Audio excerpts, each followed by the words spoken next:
여호와께서 모세에게 이르시되 너는 이스라엘 자손에게 이같이 이르라. 내가 하늘로부터 너희에게 말하는 것을 너희 스스로 보았으니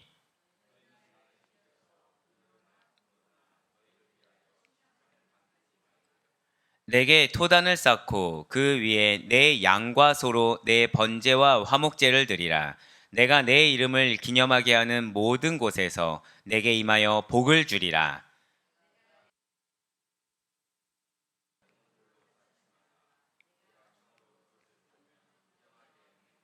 함께요. 너는 층계로 내 제단에 오르지 말라. 내 하체가 그 위에서 드러날까 함이니라. 아멘. 할렐루야. 네, 이렇게 무더운 날씨에도 불구하고 오늘도 변함없이 살아있는 주님의 말씀을 듣기 위하여, 그리고 우리가 이렇게 하루의 시작을 말씀과 기도로 여는 것을 주님께서 정말 기뻐 받으시사 반드시 나의 삶 가운데 역사하신다라는 그 믿음의 확신을 가지고 나오신 우리 모든 성도님들을 주님을 환영하고 축복합니다.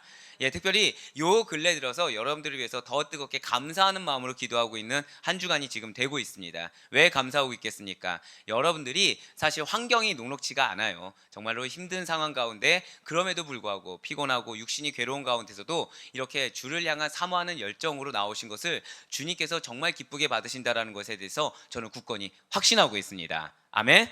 네, 그러다 보니까 제가 할 수 있는 것이 무엇이겠습니까? 더 뜨겁게 기도하고 더 여러분들에게도 하나님께서 주시는 그 풍성한 말씀의 은혜를 주기를 원하는 그 주님의 뜻에 순종하는 것밖에 없다라는 것이죠. 예, 저도 여러분께 너무나도 감사하는 것은 계속해서 여러분들 덕분에 저 역시도 말씀의 지경이 그래도 좀 부족하지만 계속해서 넓혀지는 것을 경험하고 있다라는 거예요. 분명히 아는 메시지였음에도 불구하고 전혀 다른 메시지를 주시는 거, 그리고 거기에 대해서 여러분들에게 확실히 하시고자 하는 명확한 메시지가 있다는 것이 저에게도 굉장히 큰 은혜가 되고 있다는 것이죠. 그래서 바라옵기는 저는 여러분들이 그냥 단순히 지식적으로 끝나는 것이 아니라 이 말씀이 절 따라 고백하실게요. 나의 삶에, 그렇습니다, 여러분들의 삶에 적용되어지고 풍성한 열매를 그 은혜만큼 맺을 수 있기를 간절히 소망합니다.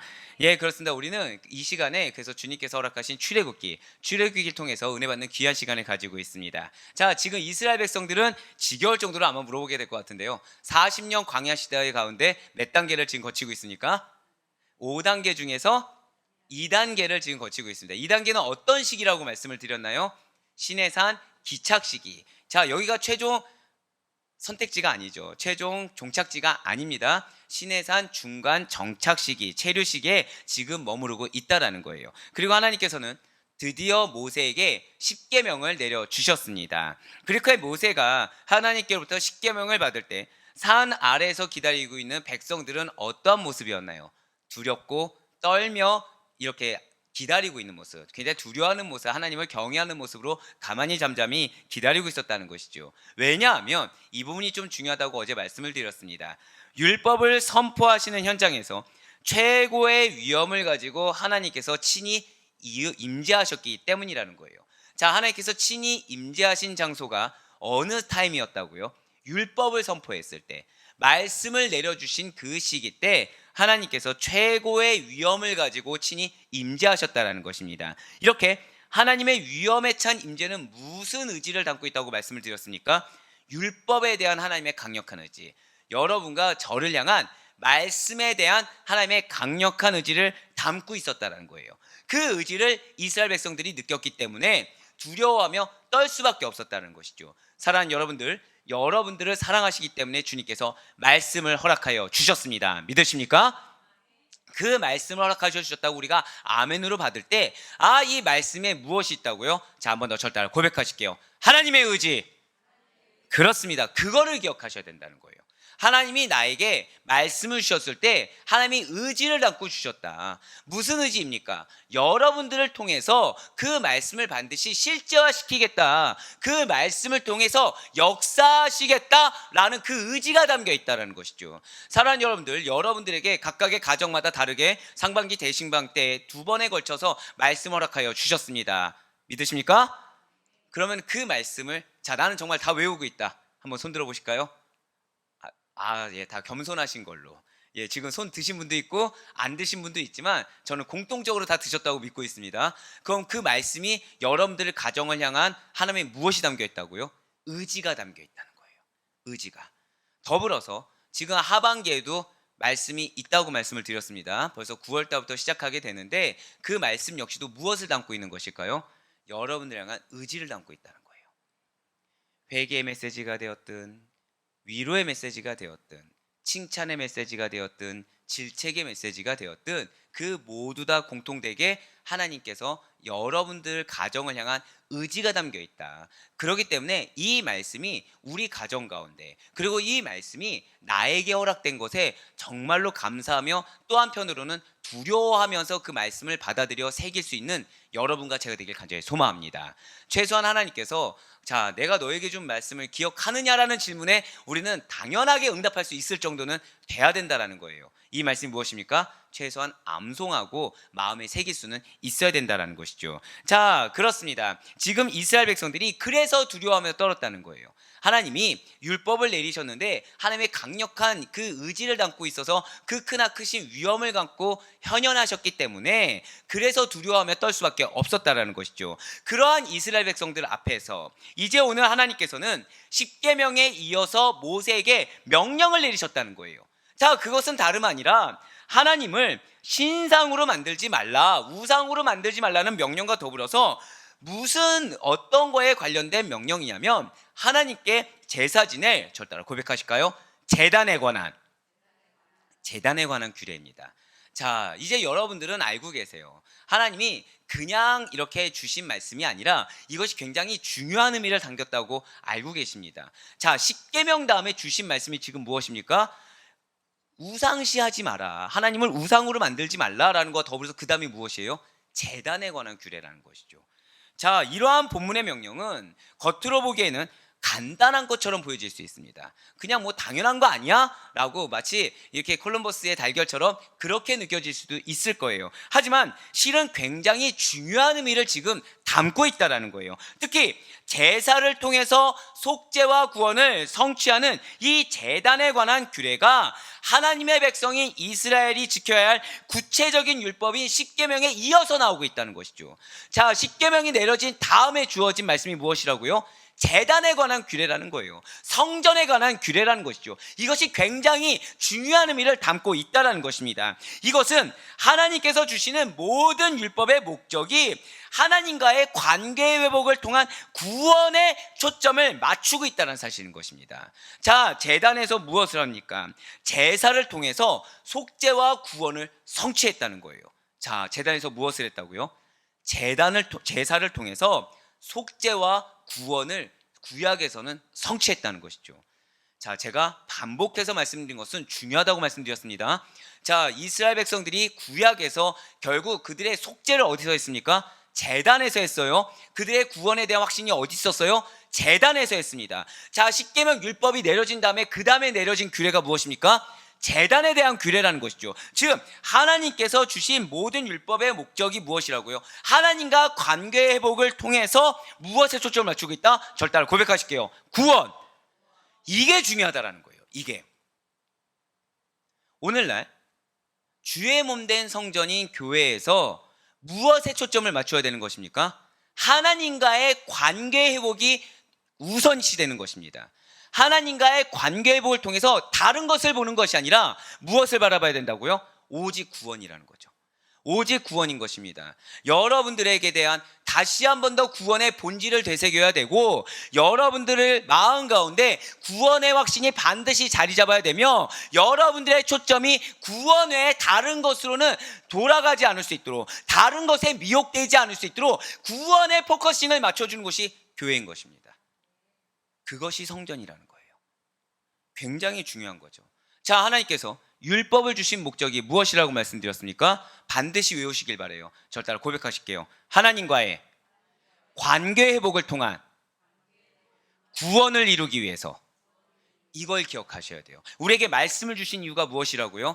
말씀을 통해 내가 위로받고 물론 중요하죠. 하지만 그 말씀을 통해서 우리는 반드시 하나님과 먼저 관계 회복이 되어야 되는 것입니다. 그리고 그 말씀을 통해서 다시 한 번 더 이 구원의 완성을 위해 달려갈 수 있을 수 있도록 이 성화의 과정 가운데 구원의 포커싱을 맞출 수 있을 정도로 그렇게 우리가 회복되어 나아가야 된다는 거예요. 그렇습니다. 십계명이라는 것은 하나님과 화목한 관계를 회복한 그의 자녀들, 구원받은 하나님의 백성에게 주어진 것으로서 이 십계명을 통해서 하나님께 드릴 합당한 제사는 무엇인지 우리는 알 수 있게 됩니다. 이 십계명을 통해 여러분과 저는 하나님께 거룩한 예배를 드리는 방법과 태도를 배울 수 있어야 된다는 거예요. 즉 무엇입니까? 이 십계명을 통해서 우리는 나에게 있어서 지금 하나님께 내가 나아가는 태도가 바른 것인지, 내 마음가짐과 생각이 바른 것인지, 이 방법이 바른 것인지에 대해서 우리가 다시 한번 더 돌아볼 수 있어야 된다는 것이죠.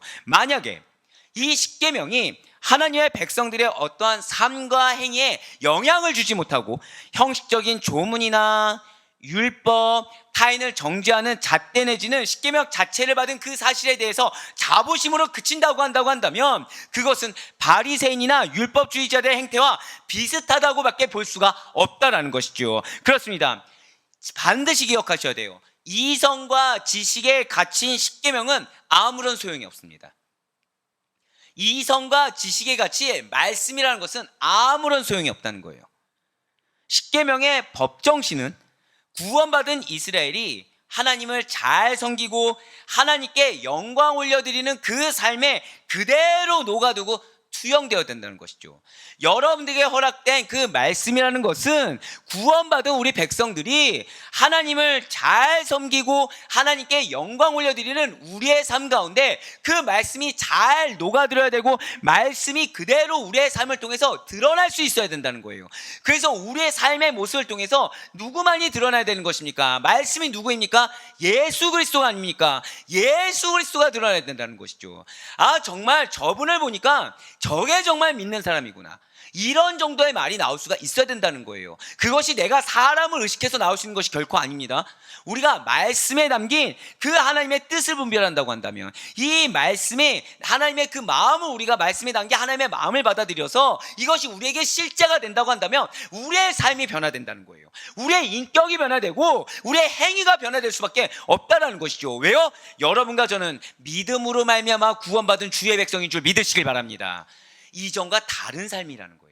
전혀 다른 새 사람이라는 거죠. 그 말씀이 무엇이겠습니까? 우리의 새 사람은 천국 백성이라는 거예요. 이 땅의 것이 아니라는 것이죠. 저 하늘에 속한 사람이라는 것입니다. 하지만 이 땅 가운데 우리가 여전히 살고 있는 것은, 죄된 육신을 가지고 살고 있는 것은, 이 땅 가운데 저를 따라 고백하실게요. 나에게 사명이 있습니다.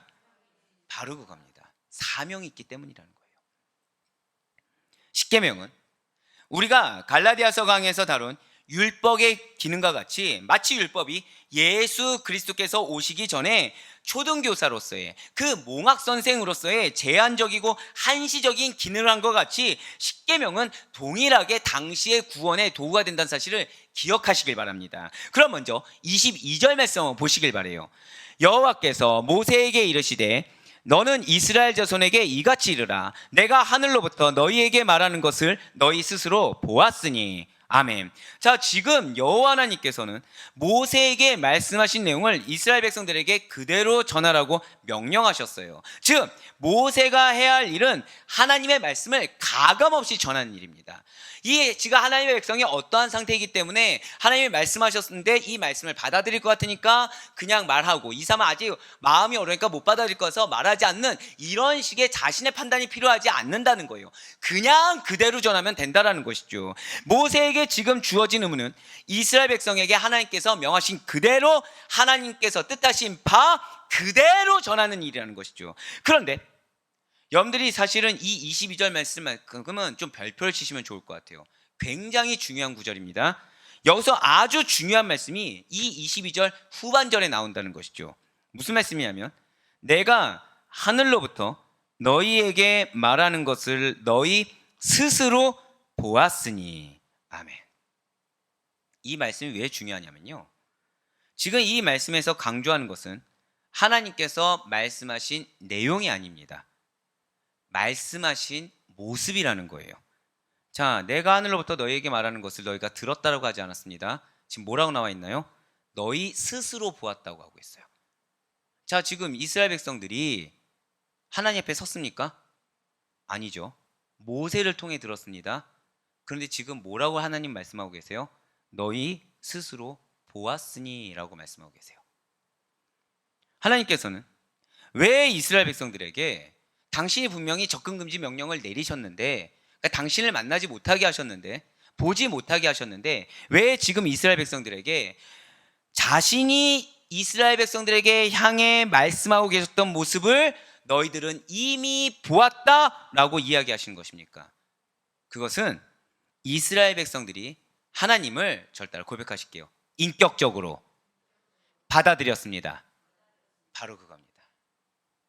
들었는데 이미 믿음은 들음에서 난다고, 들은 것이 바로 하나님을 인격적으로 받아들였기 때문이라는 것이죠. 그렇습니다. 이스라엘 백성들은 시내산에 강림하신 여호와 하나님의 그 영광스러운 광채와 그분의 음성을 친히 들었어요. 친히 듣고 하나님을 인격적으로 만나고 인격적으로 받아들일 수가 있었다는 거죠. 때문에 이스라엘 백성들은 하나님을 머릿속에 들어있는 상상 속의 신화 주인공 정도로 인식하는 것이 아니라 이스라엘 자신의 그 삶 속에서 경험되어진, 절 따라 고백하실게요, 살아있는 하나님. 예, 그렇습니다. 우리가 왜 살아계신 주라고 찬양하는 것처럼 살아계신 주를 인격적으로 만나고 또 알게 됐다는 것입니다. 따라서 이스라엘 백성들은 추후에라도 그들 앞에 현현하신 하나님을 형상화하여서 또 다른 물건으로 제작하거나 다른 기구로 만들어 보존할 이유가 절대 없다는 거예요. 그런데 어리석게 만들었다는 거죠. 이미 하나님께서 이렇게 말씀하셨는데, 하나님께서 너희가 지금 스스로 보았다고 말씀하셨고 인격적으로 만났다고 했고 그들은 그걸 아멘으로 받아들였는데 그거를 잊어버렸다는 거예요. 그걸 놓쳤다는 것이죠. 이것은 여러분과 저 역시 지금 마찬가지라는 것입니다. 우리는 예수 그리스도를 인격적으로 만난 그리스도인입니다. 믿으십니까? 그런 우리가 영광스러운 예수 그리스도 그분을 기억한다고 하면서 어떠한 십자가 목걸이나 십자가에 못 박힌 예수사 또는 어떤 폐 등을 모셔놓고 그에 절하거나 그 영상 자체를 신성히 여겨서 또는 거기에 내가 과도하게 의미를 부여해서는 절대 안 된다는 거예요.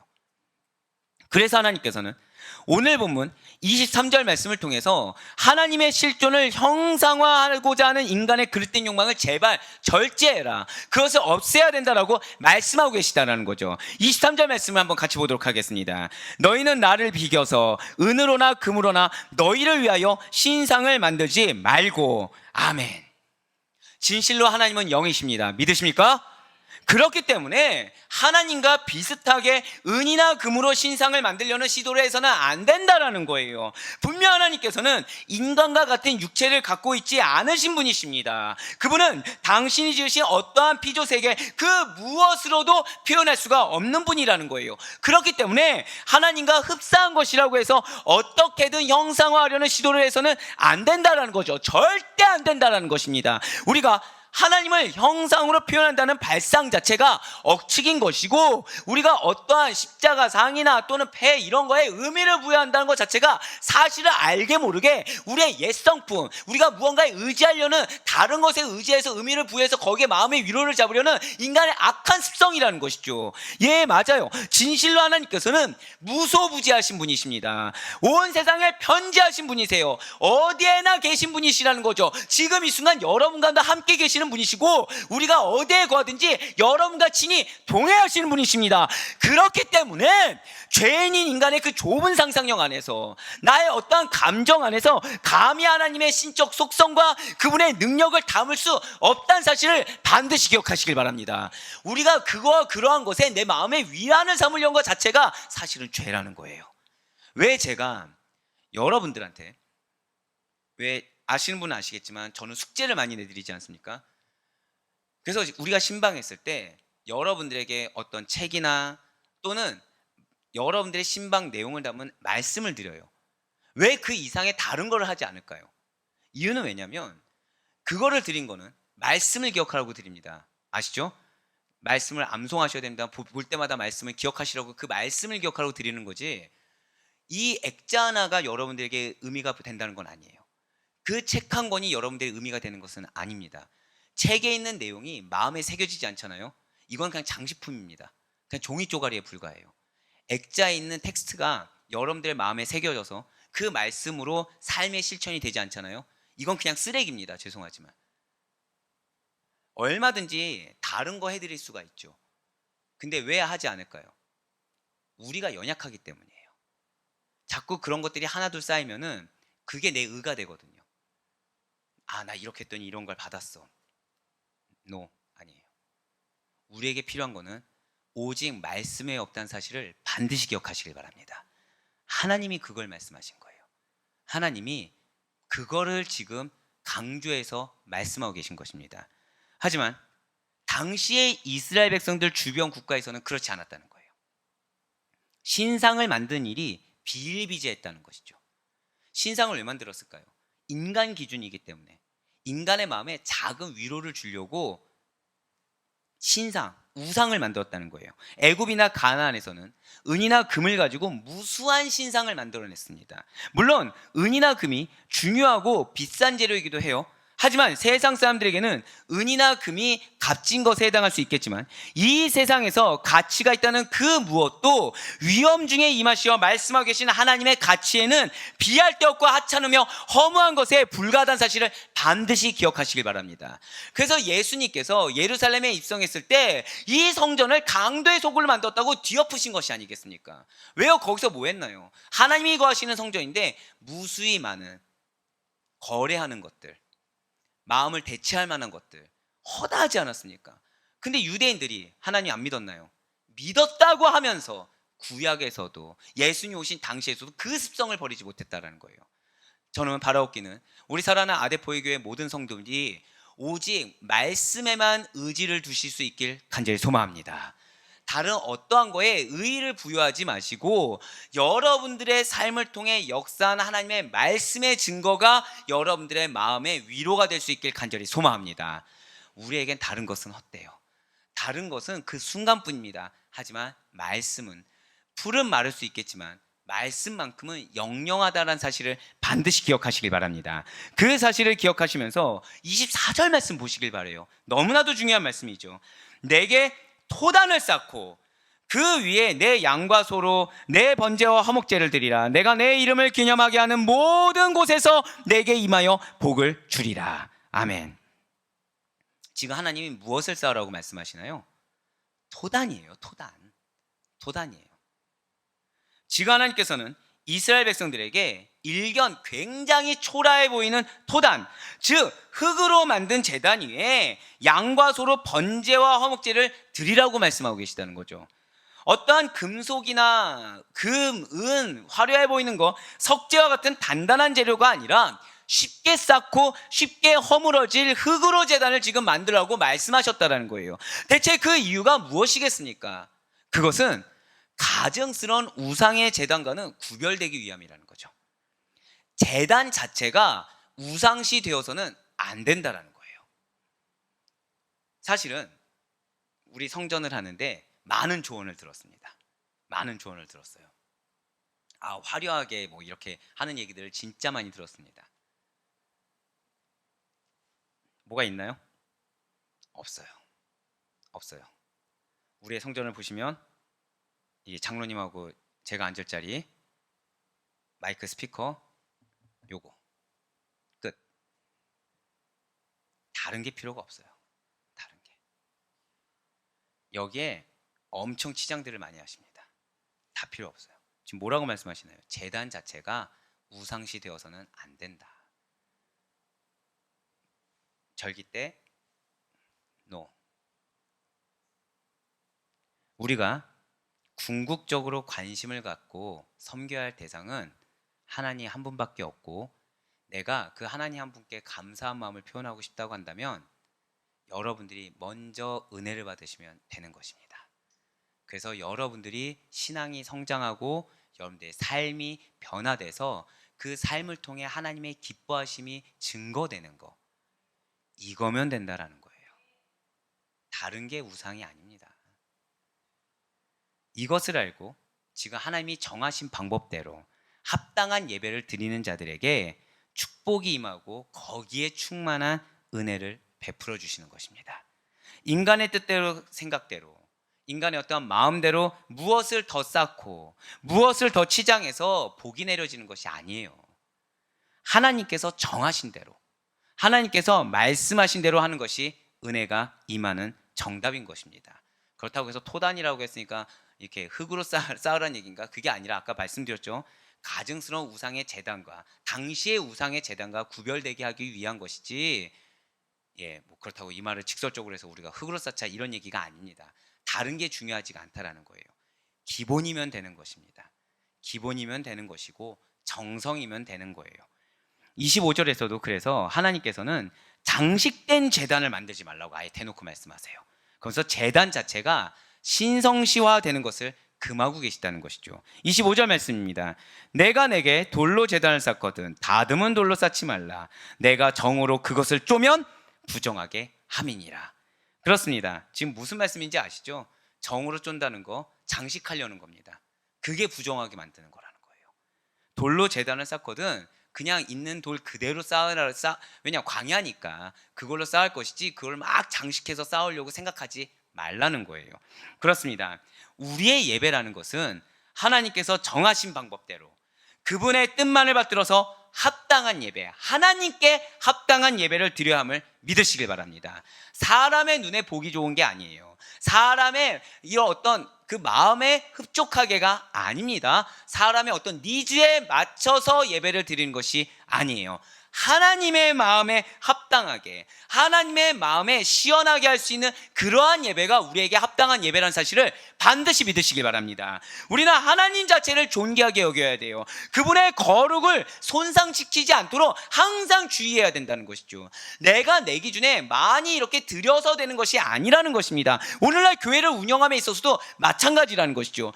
우리의 주인 되시는 오직 우리의 주인 되시는 하나님의 뜻만을 따라 그 안에서 운영되어져야 된다는 거예요. 그래서 사도 바울은 교회의 주인이 누구이신지 기억하라고 이렇게 선포하고 있다는 것이죠. 골로새서 1장 18절의 말씀입니다. 그는 몸인 교회의 머리시라. 그가 근본이시요 죽은 자들 가운데서 먼저 나신 이시니 이는 친히 만물의 으뜸이 되려 하심이요. 아멘.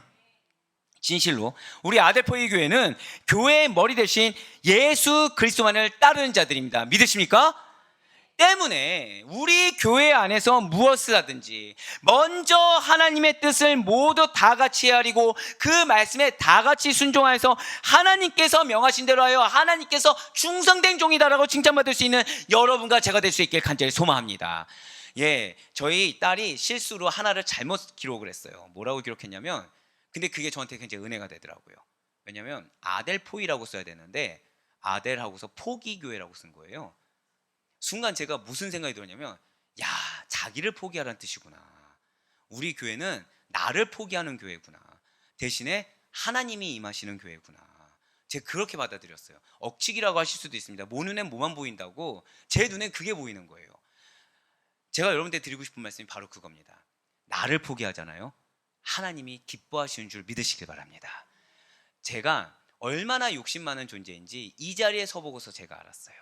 제가 서보니까 이것도 하고 싶고 저것도 하고 싶고 이게 시시각각으로 몰려드는 겁니다. 그럼 저는 지금 뭐 하고 있습니까? 말씀과 관련된 거 외에 안 하고 있어요. 그 이유가 뭐냐면 이게 하나님의 뜻이라고 확신이 안 쓰는 겁니다. 그럼 저는 해야 될까요? 말아야 될까요? 하지 말아야 된다는 거죠. 아무것도 해서는 안 된다라는 거예요. 자, 근데 제가 지금 우리 교회 유일한 행사가 지금 뭡니까? 필사, 특세, 이거에는 없다는 거예요. 더불어서 주님께서 저한테 허락하신 거는 금요철야 기도회를 부흥회처럼 이거 외에는 허락된 것이 없다는 거죠. 그거 외에는 다 욕심으로 여기고 있는 겁니다. 다. 사랑하는 여러분들, 우리가 서로를 위해서 중보할 때 인간의 욕심이 아니라 하나님의 뜻만을 행할 수 있는 우리가 되게 해달라고 같이 중보하며 나아갈 수 있는 우리가 되길 간절히 소망합니다. 오늘 주님께서 주신 말씀처럼 하나님이 명하신 대로 지금 굉장히 충격적이지 않습니까? 하나님께서 성전을 지금 어떻게 하라고요? 토담이었어요. 토담. 장식도 하지 말래요. 장식도 하지 말래요. 그 이유가 가증스러운 우상의 제단과 비교가 되기 위함이라고 말씀하셨어요. 자, 이러한 하나님이십니다.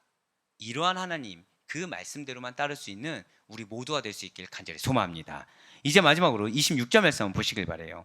너는 층계로 내 제단에 오르지 말라. 내 하체가 그 위에서 드러날까 함이니라. 지금 하나님께서는 층계로 단 위에 오르지 말라라고 하시면서, 즉 제단을 어떻게 해야 된다, 꾸미지 말아야 된다면서 그 단에 오르는 자격을 지금 말씀하고 계시는데요, 하체가 드러나지 않도록 하라라고 지금 말씀하고 계십니다. 먼저 성경에서 말하는 이런 어떠한 사람의 하체라는 것은 부끄러움과 수치스러움을 상징한다는 것을 기억하시길 바라요. 그러니까 어떤 하체, 왜 노아의 하체 역시 마찬가지죠. 그런 모습, 그런 뜻인 것입니다. 자, 부끄러움과 수치스러움을 상징한다. 결국 어떤 자입니까? 범죄한 자라는 거죠.